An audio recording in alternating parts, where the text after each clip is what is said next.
Friends, welcome to my channel. आज हम पढ़ेंगे मनी एंड बैंकिंग। फर्स्ट हम देखेंगे money, anything which is generally acceptable by people in exchange of goods and services. मतलब अब जो भी जनरली एक्सेप्ट होता है लोगों के द्वारा, जो ट्रेड में होता है, लेन देन में होता है, एक्सचेंज में होता है, वो हम स्पेसिफिक थिंग को हम मनी कहते हैं।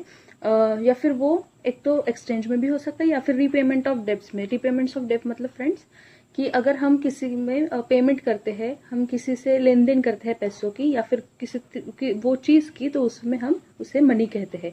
तब हम देखेंगे फंक्शंस ऑफ मनी। तो इसमें हम देखेंगे मनी के फंक्शन है दो, एक तो है प्राइमरी फंक्शन और एक है सेकेंडरी फंक्शन। प्राइमरी फंक्शन में हम फर्स्ट पढ़ेंगे medium of exchange.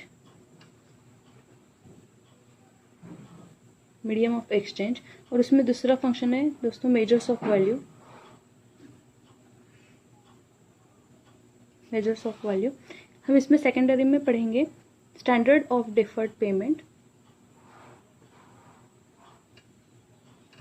Standard of deferred payment, और फिर उसमें पढ़ेंगे store of value.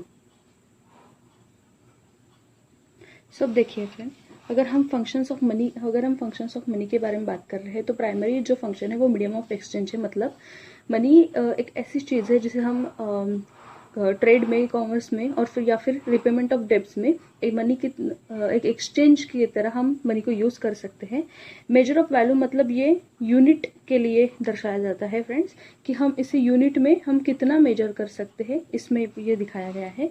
Standard of deferred payment के इसमें हम इसमें करेंगे कि ये मनी हम फ्यूचर पेमेंट के बारे में भी अपन यूज़ कर सकते हैं, फ्यूचर पेमेंट के बारे में। और स्टोर ऑफ वैल्यू के बारे में दोस्तों हम money as a store of wealth करके भी यूज़ कर सकते हैं। तो ये सब फंक्शन है दोस्तों मनी के, और इसके बाकी का हम देखेंगे बाद की वीडियो में। Thank you so much.